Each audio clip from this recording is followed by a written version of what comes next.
Hi everyone, my name is Kaylee and welcome back to my YouTube channel. Hi everybody, happy Sunday. Welcome to Storytime Smash Sunday. I'm sorry that I only posted one video last week. I know that I already told you guys I'm kind of getting used to the 2 videos a week thing, so yeah, that's that. Also, my skin looks like crap right now. Please ignore that as well. My hair looks like shit as well. Ignore that too. And before we also get into today's video, I just wanted to say that I'm sending all of my prayers out to all of the innocent people who are suffering from the events in the world that are going on today over in Palestine and Israel and anybody else who might be collateral damage in that. But other than that, I would like to bring you guys up close.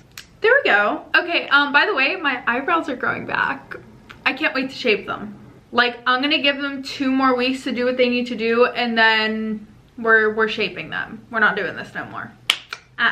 Nope. Okay, so for anybody who might be new here, I'm going to do my quick usual little rundown. For most of the video, I'll be looking in this direction because my mirror's over here and I would like to see what I'm doing. I do tell these story times in a first person point of view, so if you don't like that, then you can leave. There's the door. There's the door, bitch! And these story times are sent in by anonymous people. Okay, so story time number 1. Okay, so story time about my creepy bedroom window. So a little background information. This situation happened to me probably the summer that I turned 11 years old. And it is definitely by far one of the most scariest and weirdest things that I have ever experienced in my entire life. Like, I would have thought that it was just a nightmare, but in the end there was a witness. So this summer, my parents sold our very regular 1-story house and bought a much larger, very unique house in the next town over. And the architect who built our house used all of these recycled materials, and almost all of the windows were antique stained glass that came from England. The outside of the house had these planks going across the outside of the house instead of like your normal siding. Like, if you would run your hand over it, you would get splinters all in your hand. Anyway, so it was the coolest house that we ever lived in, okay? And my room was huge. It had its own bathroom and a super nice walk-in closet. There were 2 large stained glass windows that were facing towards the street. And when we had moved all of our furniture in, my mom put my bed on the back wall facing towards the windows. Again, one of the most coolest houses that I've ever lived in, and my parents didn't even tell my brother and I about the house until they for sure knew that we were moving in. So, you know, then they took us over there to see the house and we were all super excited. And after we moved in, my brother and I went and did some exploring around the neighborhood, which this neighborhood was way older than our old neighborhood. Like, this one had a bunch of cool older houses in it, you know. Anyway, so yeah, we went exploring and, you know, we met some of the neighborhood kids. And when we did, we found out why our parents got such a great price on the house, which I low-key wish these kids wouldn't have told us the history behind the house, because you'll see. Anyways, okay, so the guy who built the house was a well-known architect, and he had built a few more unusual, you know, unique looking homes like ours in this same neighborhood. But he was also a convicted pedo. Yeah.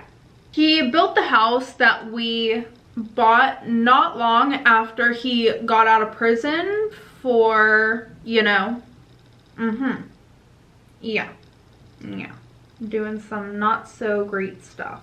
So anyways, all the kids in the neighborhood knew about this from their parents, of course. And when they found out which house we lived in, oh boy, it was, oh my gosh, you live in the haunted house. The guy who built your house is a pervert. He went to jail. Blah, blah, blah, blah, blah, blah, blah, blah. Now, of course, we were like, okay, what the fuck? At the whole, like, the guy being a pervert. But, like, at the haunted part, we were like, yeah, okay, sis. Whatever you say. Sure, our house is haunted. Because my thing is since nobody lived in this house before us, like, we were the first ones to ever move in this new house. This newly built, beautiful house. So we're like, okay, how the fuck could this house be haunted? Like, be so for real. I mean, okay, if we're being honest, it looked like it could have been haunted, but it was also technically brand new, even if it had recycled materials. Okay. Well, during the summer, I also happened to read this book, and I don't know if this is how it's pronounced, but it's called The Amityville Horror, which is pretty much about this family who is terrorized by supernatural forces whenever they move into this 18th century house that was owned by a Satanist, and it was based around the time of like whenever there was like a mass killing going on. But there were swarms of flies that would appear out of nowhere, and the pipes and the walls would begin to ooze slime and blood. So, you know, they call this local priest to perform an exorcism on the evil spirits, and just a bunch of shit like that. Now, I read this book before anybody had found out that it was not true. Like, everything that happened in this book was fake. And I have always loved scary stories and just all of that other creepy shit. Like, none of that shit ever fazed me. But for some reason, this annoying, stupid ass fake book scared the living shit out of me, resulting in me developing some extremely serious sleep issues that summer. And of course, it didn't help that we're in this new, huge, strange house that I wasn't used to yet. I wasn't used to all the sounds that it would make and shit like that. Also, the house was all wood. So pretty much inside of every fucking room, there was a smoke detector with this red light that would flash on and off. And it was super noticeable at night. And the one in my room was on the wall right next to my closet. And after reading this dumb book, I'd wake up in the middle of the night and see this red light.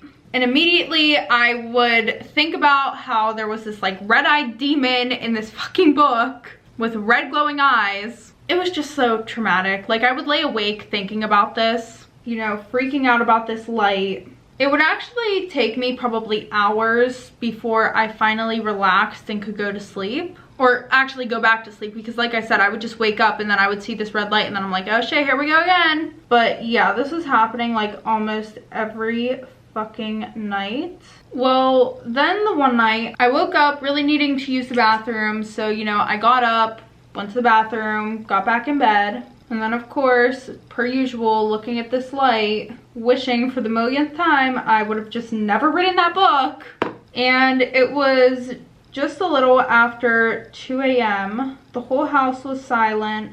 And it also didn't help that my whole family was on the complete opposite side of the house, which obviously isn't that far in the daytime, but at night it seemed like we were miles away from each other. So then I see something in the window out of the corner of my eye. And oh my god, it literally looked like a human head looking in the window, staring at me. And we are 2 stories up. Yeah. This next part is difficult for me to talk about because it was so fucking weird. And I really just don't like remembering it. But the windows in my room were extremely large, okay? So with my windows, my mom had put these shutter blinds on the bottom half of my window, and then she put these very sheer curtains on the top, so that way you could kind of still see through the top. And some parts of the window were clear, and then some parts of the window had this thick, wavy colored glass, and when you would look through them, you would get like this distorted view of the outside. You know those windows that they have in bathrooms where they're like super blurry? It was like that. So this head, or whatever the fuck it was not too easy to see. So it really just looked like the shape of a head. Like, you couldn't really see anything else. And it would keep rising above the shutters, like it was trying to peek into my room, you know, like kind of like, you know, it would stand on its tippy toes and then go back down, stand on its tippy toes, go back down. And I'm gonna be honest, I had no idea how long it was doing this for before I noticed. My first thought was someone could be standing on a ladder and trying to see inside. But if that was the case, then the ladder was propped up against the side of the house, like propped against the glass window, or this person was just super tall on a ladder. But then this head shape did something weird as fuck. Like, I literally almost started screaming. It disappears, and then all of a sudden, it's looking in from the side, like this. Like, the head is no longer just, you know, poking up, trying to look up. No, it comes from the side. looking in. Like whatever the fuck it was, changed positions, and they were now staring into my room. Which was fucking impossible. Like all thoughts of weird creepy dude looking in my window all those thoughts went out the fucking window. So now I'm having bad thoughts of demons and monsters. So I'm laying there in like fucking absolute terror, scared for my life, watching as this figure would keep reappearing and disappearing again, sometimes from the left, sometimes from the right. And then it came upside down. Like it looked like it was like laying on the roof, just like with its head dangling, you know, in front of the window looking in at me.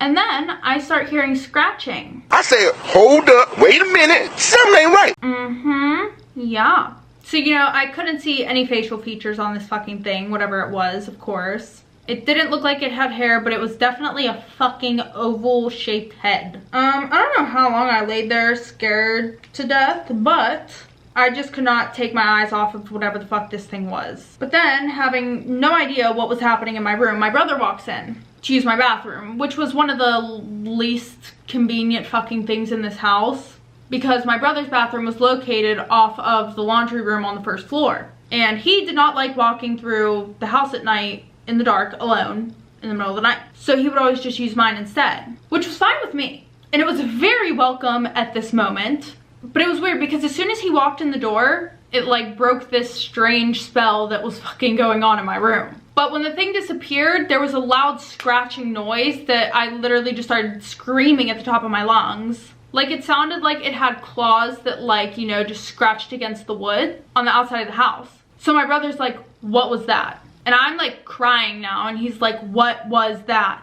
Like he was as shaken up as I was, and he had literally just walked in the room. Like he didn't even see what was going on before this. He told me later on that the minute that he walked into my room, he could like feel the negative energy. You know how like when you get goosebumps and you know the hair just stands up on the back of your neck? Yeah, he was like, I could just feel that there was a bad vibe in there. So the rest of that night, I went over to his room. I spent the rest of the night in there, sleeping on his spare twin bed that he had. And the next day we decide that we're gonna go outside and see if there is any proof of this. So we look around, there are no marks of a ladder or anything on the ground, no marks on the side of the house. There was no evidence at all that something had fucking been crawling around my windows. So we never told our parents about this because they're the type that don't believe in this shit. Like they do not believe in any supernatural shit at all. They would have just dismissed it as a nightmare. And it was the kind of like very scary experience where that would have made it so much worse if my parents just like told me, oh, it's your imagination, or oh, it was a nightmare, when I knew that that shit fucking happened. Well, after that night, nothing like that ever happened again. We lived in the house for years after that and everything was fine, but I wasn't taking any fucking chances, okay? The next day, I rearranged my room, like my entire room. I put my bed in between the windows, so I was facing a wall. I put my dresser and my mirror on the opposite side of the wall, so that way I wouldn't see the reflection of the windows in the mirror. I also put a piece of tape over that red freaking light on the smoke alarm, which my stepdad was super fucking annoyed about, but I just told him that that light bothered me whenever I would go to sleep. I couldn't sleep with it on. And in this picture right here, you can just see how the windows were placed, like at the angles or whatever. But yeah. Okay, everybody, that is the end of story time number 1. Let's get on to story time number 2.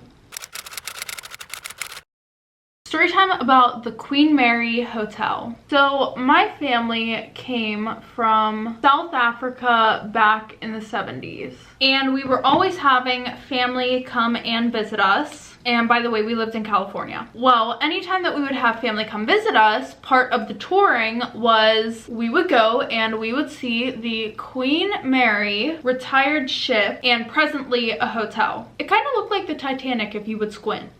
This is what it looked like, by the way.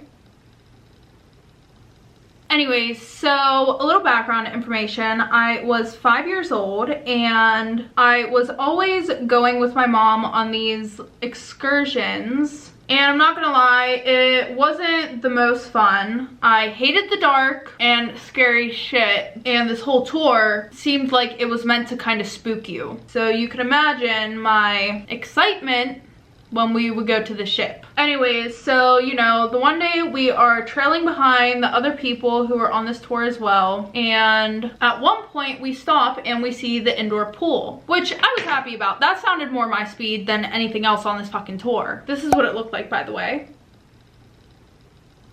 So I remember looking down from the walkway to see how cool an indoor pool would be, and to my surprise there was a little girl down there and she was waving at me, so I waved back at her. Honestly, I was just so thankful to see another kid because like sis was bored and not having the best time. Anyway, so she waved at me like, you know, kind of like a come over here motion, you know, with her hand, because she wanted me to come swimming with her. She wasn't wearing a bathing suit, but you know, it sounded legit, okay? So I remember tugging on my mom and I'm like, Mom, I want to go swimming. And she was like, what the hell's wrong with you? No, we're not going swimming. So, you know, then we continued along with everybody else, and I looked down and she's still waving at me to come down and go swimming with her. So I asked my mom again, I'm like, Mom, can we go swimming? And of course she says no, and then I'm like, well, why does she get to go swimming? And then, you know, she kind of just yanked me, and you know, we moved on with the tour. I was literally so jealous that this girl got to go swimming and I did not. Well, fast forward to whenever I'm in my 40s, I am watching YouTube and I come across one of those like ridiculous but scary ghost hunter shows, and this time they were going to visit the Queen Mary. So, you know, at one point they entered the pool area and began talking about the spirit of a little girl. They were like, the ship's most famous spirit is a little girl named Jackie who wandered into the first class swimming pool unsupervised, and she drowned to death in the pool. Since then, visitors and crew members have reported splashing water from the empty area and childlike laughter echoing throughout the freaking pool area. Also, many people have seen Jackie skipping around the pool area and just like wandering around there. I'm glad my mom said no. Okay, everybody, that is the end of story time number 2. Now on to story time number 3. Story time about falling into a dug up grave. Oh, hell no. Lovely. So my dad was a teenager in the late 1950s, and he used to work as a dishwasher at a Mexican restaurant that was near the local cemetery. And to get to work, he could either walk the long way around the cemetery, which was twice as far, or he could just cut straight through the cemetery and get there quicker. More often than not, he would go and just skip through the cemetery, of course, because my thing is like, you want to leave for work last minute and you want to get to, yeah, like nobody wants to do that extra walking shit. Fuck no. Anyway, so sometimes he would get off late at night, and or at least like after dark, and he would take the cemetery route because, as I said earlier, it was faster. Now, being 15 years old, the cemetery still freaked him the fuck out, okay? I'm pretty sure it would freak anybody out, like I'm not gonna lie. Even now, if I had to walk through a cemetery to get home at night, yeah, I would definitely like have like very, very intense anxiety. Fuck that shit. Anyway, so yeah, it still freaked him out. So he would not walk through the cemetery, he would run. So the one night he is running home and someone had dug an open grave that was in his usual path, and it was dark. He couldn't see anything, so he fell in the fucking grave. Dumbass bitch. Now, my dad isn't a very big guy, and he spent the next couple of hours trying to figure out a way out of this grave. So eventually he decided to give up, and he was just gonna wait till he could actually, you know, see what the fuck was going on in there, or until somebody came by and could help get him out. So, you know, he sat down in the corner of this dug up grave, and a little while later, he hears the sound of someone else. Another kid on their way home. So guess what? They were also running, and they fall into the fucking grave with my dad. But this kid does not notice my dad. So my dad sits there for a few minutes watching this kid try to find a way out before he says, you know you're never getting out of here, right? He gonna get me! Yeah, my dad said that this kid literally like jumped up 6 fucking feet and got out the grave, booked it. Like, this kid did not look back. I mean, to be honest, I wouldn't either. Like, the fuck? If I fall into a grave and I hear someone say, you're never getting out of here, fuck no. Absolutely not. Pretty funny story from my dad's point of view, but probably a very terrifying story from the other kid's point of view. Okay, everybody, that is the end of story time number 3. Now on to story time number 4. I want to put a trigger warning in here. There will be talks of suicide. So if that in any way, shape, or form makes you uncomfortable, please skip to the next story, which will be here.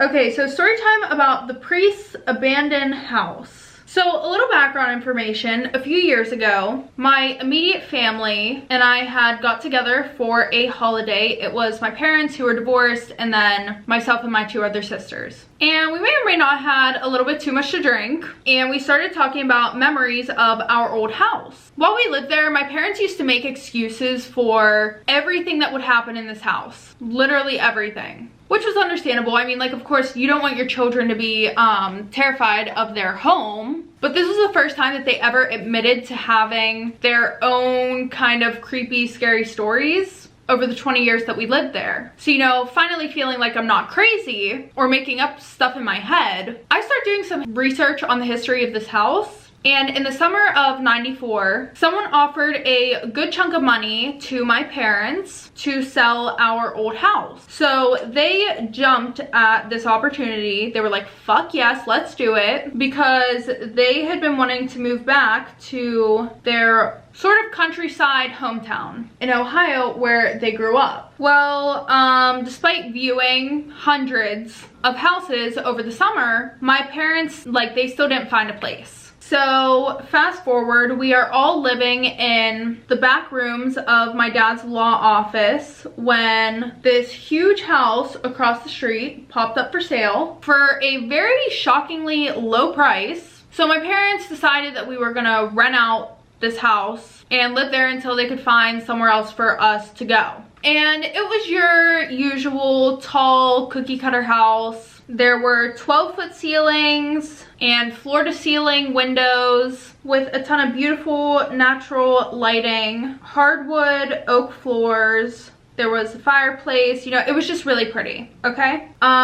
It had extremely large rooms. There were 4 bedrooms, 4 baths, and a partially finished attic and basement, all for $455 a month. And it was owned and rented out by the church next door, and the people who were selling the house said that the reason why the rent was so low is just so they could get somebody in there fast. So the following experiences that I'm about to talk about, I'm mentioning for reasons based on what just happened. So I've always had an issue with insomnia, okay? And that first night while I was laying in bed, I heard someone walking in the hallways, and I called out asking whoever was walking around if they could get me a glass of water. But the footsteps stopped and nobody responded. So, you know, I was low-key a little bit annoyed. I yelled out again and I asked if they could grab me a glass of water again, but nobody responded. So I just kind of brushed it off and thought that maybe I had just been hearing things, you know? Maybe I just imagined it. Except 15 minutes later, the footsteps started again.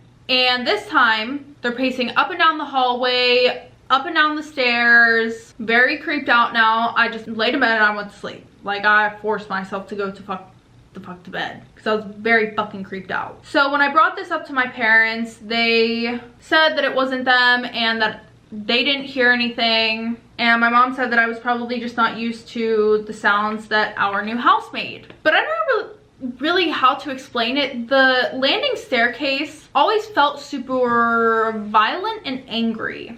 Like, there was just like that vibe around there. And I know this is gonna sound a little bit creepier, but anytime that I would walk up or down the stairs, I would like feel something push me. And then the light above the landing would break repeatedly, even after we had an electrician come and fix whatever the fuck was going on.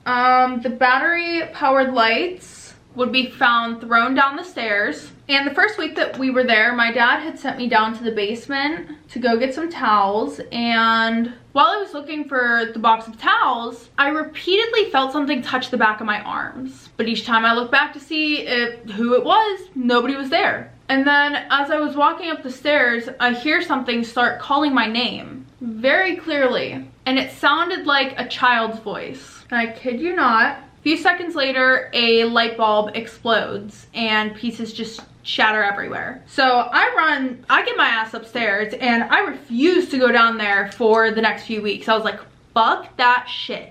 Few weeks, like I would never even walk past that basement ever again. Like, I don't know about y'all, but I do not fuck with that type of shit. Get it the fuck away from me, please. Anyway, so the basement never felt comfortable, but eventually parts of it started feeling almost like friendly or curious, if that makes sense. And this house had been renovated over the years, you know, like there were new parts of the house added on during different centuries. Yeah, so there were new parts of the house and there were old parts. I knew to stay away from the old parts of the house, and if you heard something calling your name, ignore it. Just to put a little bit of a lighter situation in here, there was one ghost who made himself very known. About a year after we moved in, we had adopted several cats. Yes, several cats. The cats, for some reason, adored our parents' room. Despite it being in the back of the house and not really receiving much light, you know, because usually cats, you know, animals like the sunspots. Yeah, no, they liked that room. One day, I was running down the hallway, and as I was going past my parents' door, I see a man sitting on the bed. And I assumed it was my dad, so I said hello, and I was surprised whenever he didn't say hi back, so I went back to the room to see, like, what was wrong. But when I went back there, it wasn't my dad. And I saw this man for probably like 10 seconds before he faded away. He was much older and was wearing like these denim overalls, and he was smiling. I honestly probably should have been scared shitless, but I don't know why. I just felt like a sense of happiness, weirdly enough. I got this impression that whoever he was, he must have loved that there were now cats in our house. Anyway, so fast forward. One of the creepiest moments came on the last day / night that we lived in this house. We had almost all of our shit already out of the house, and I was feeling a little bit nostalgic, so I told my dad, that scared me. Anyways, so I told my dad that I might stay in the house for the last night. He didn't agree with me, but he was like, all right, whatever, do what you want to do. So I decided to walk around the rooms just to double check for things, and when I got to my parents' old room, the decision on whether I was going to stay the night or not was pretty much made for me. When I walked in there, the door slammed closed behind me, and I felt like someone's breath, like almost literally like someone was breathing down my neck, like somebody was standing right behind me, and all I hear is someone telling me to get the fuck out. No, God! No, God, please, no! No! No! No! Literally, because it was, quote, not safe without them, and he can't help us anymore. And let me tell y'all something right fucking now. I'm not about to argue with somebody that I cannot see. No, absolutely not. Like, you win. Automatically. So that's when my dad opens the door, and he must have saw, like, the look on my face must have absolutely been horrified, because he didn't say anything. He just got me out the house. So, you know, we left the air mattress I was going to sleep in my old room. We were just going to get it later. Well, fast forward to the next day, we go in the house, you know, to give the keys, and then we do one more walkthrough to prove that the house was in good shape and shit, when one of the board members yells something from another room, my old room. When we went in there, we found a noose dangling from the ceiling light above the air mattress that I would have slept on. If y'all don't know what a noose is, this is a picture of what it is, and sometimes people use it to unalive themselves. Yeah. So, you know, fast forward, I started doing research on this house, and as I'm finding out some of the history, I learned that older parts of the house used to be like part of a stagecoach, tavern, and inn, but those rooms would later on become 2 back bedrooms. Anyway, so they pretty much they turned it into a house, and they had to rebuild this place 2 times because there were 2 separate occasions where this house caught fire like a decade apart from each other. But there were a bunch of pictures and descriptions of the place before the fire, including the original owner who died rescuing his cats in that house. I didn't even need to look at the picture of what the man looked like to know what he looked like because I knew it was the man that I saw in my parents' bedroom. And I'm pretty sure that this was the man who also warned me to leave on the last night. So the other bit of history that is relevant was from when the house was a living quarters for the church priest and family. So in the 1910s, during World War I, a new unmarried priest moved in to the living quarters, and since he was unmarried, the townspeople thought that it would be a good idea to have a new family stay in the house with him each week. So there had been a family staying with him, a wife and her children, while her husband was overseas. After her and her children stayed with the priest for multiple weeks, it did not take very long for rumors to start about how close the priest was with this man's wife. Well, despite this, things started to calm down after her husband returned, and several years went by without any incidents. Until the one day the husband went to go and visit some family, and everybody in town assumed that his wife went with him, and none of them had been seen around town. Well, the husband returns home, and he returns alone. He finds the house empty, so you know, he starts visiting some homes nearby and asking people if they've seen his wife or his kids, and what do you know, nobody's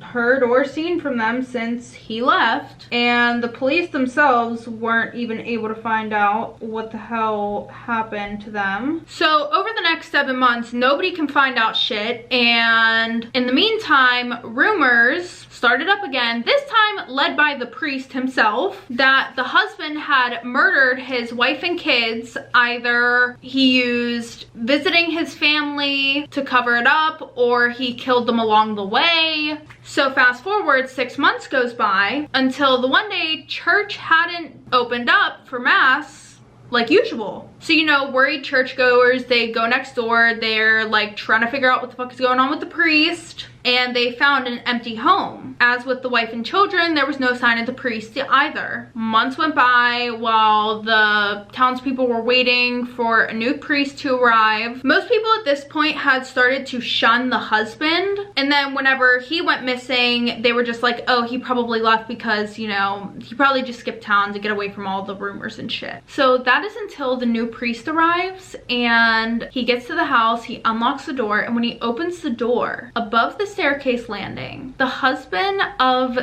this wife and 2 children is hanging from a noose. His body was decayed at this point, like he had been dead for some time. So fast forward to now, a few weeks ago, the church board decided to dig up the basement floor. They said that there needed to be new piping laid and fresh cement poured in the basement so that way it could be waterproofed. Well, last week they started digging, and a few days ago they found the bones of a man, a woman, and 2 children. Quick thing though, like now I'm wondering if it was the husband who was hanging, because who's the other man who was found down there? Unless somebody came and unalived the priest. So I wonder if it was the priest who was hanging after he had, you know, unalived the husband, the wife, and the children. I don't know. Let me know what you guys think down below in the comments.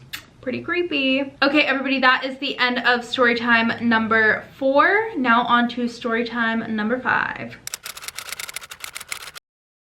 Okay, so story time about the shadow. So like many other people, weird and unexplainable things have happened to my mom and I ever since I was young. But they were all sort of like light-hearted things, like nothing dangerous, okay? Like the time that I saw my grandma 7 years after she had passed away, or the night that we watched this bright white star fall into the woods behind our apartment building, or the way we lose things only to find them in like the most random places, like the freezer or an old purse that you have shoved in your closet that you haven't touched in years. Odd, but harmless. and even kind of a little bit interesting, you know? It was never anything that was enough to make me believe that there was anything dangerous going on, if that makes sense. So anyways, fast forward, when I was 17 years old, we moved from a town that I had lived in my whole life to a way bigger city that was like several hours away. Unfortunately, money was tight and there were not a lot of places to rent. So the first place that we lived in, to put it plainly, it was a piece of shit. Yeah, that's really the only way that I can explain it. Well, funny enough, 13 days after we moved in there, we moved into a way bigger, cleaner apartment a few blocks away. So, you know, we were super excited that we got this place despite several drawbacks. The problem was our new building was located in one of the roughest parts of town. While our apartment was clean, the halls in the yard were littered with used needles and there was blood spatters on the wall, and there were often dealers selling hard drugs in the parking lot in the back. So in short, this place could be usually really dangerous. But my mom had been hired as the caretaker of the building, which was how we were able to get out of the old place so quickly. They were owned by the same property management. So over the next year, she worked super hard to clean the place up, both literally and figuratively.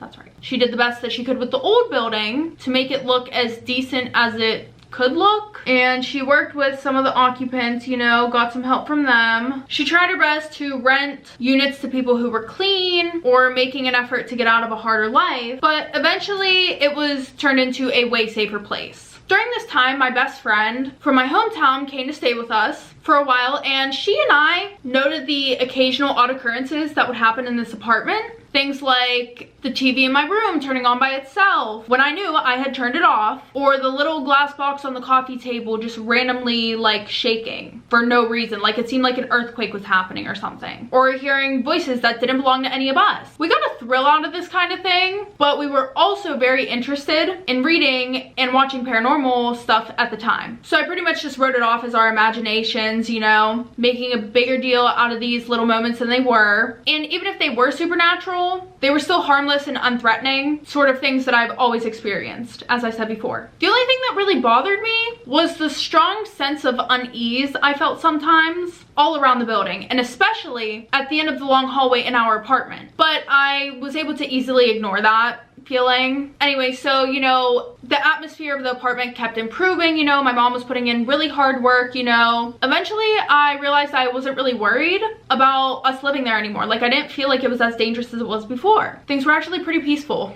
But that's probably why I was so surprised whenever a man was murdered literally just down the street. He had been stabbed while he was walking with his girlfriend. Two girls who lived in our building were on their way back home from the corner store when they saw the blood and this man's body. So, you know, they bolt home, running, screaming, crying, everything under the sun. So I hear them. I wake my mom up thinking it might be something that she needs to attend to as the caretaker. So we ended up stuck outside for the rest of that night while police investigated, because of course, just our freaking luck, the murderer lives in our building. Yes, the murderer lives in our building, of course. So, you know, this man returns home after murdering this guy. You know, he was just kind of lurking around the back door before he walks in past all of us as we're standing at the front stairs, you know, waiting for the police to arrive. You know, he just acted like nothing happened. He was like, doo-doo-doo, minding my own business, you know, just killed someone, you know, gonna go to sleep now. Side note, this man was acquitted during his trial and he claimed like self-defense or whatever. But if it was really self-defense, why would you not call the police? Make it make sense, baby. After you just killed him. Make it make fucking sense. Anyways, but pretty much everybody involved in the case, even us, which we really didn't have shit to do with it at all, everybody believed that he lied. I think that he lied. Anyway, so several years later, he actually passed away from tongue cancer. I wonder if that was some type of karma for lying, you know? Wouldn't that be creepy? Anyway, so after we were questioned about this whole thing, I went home and went straight to bed. Like I said, we had been out there all night and I was done. good night, going to sleep. My friend, who had literally slept through this whole fucking thing, which I literally still, you know, tease her about to this day, she moved across town that same day. But you know, life returns to normal.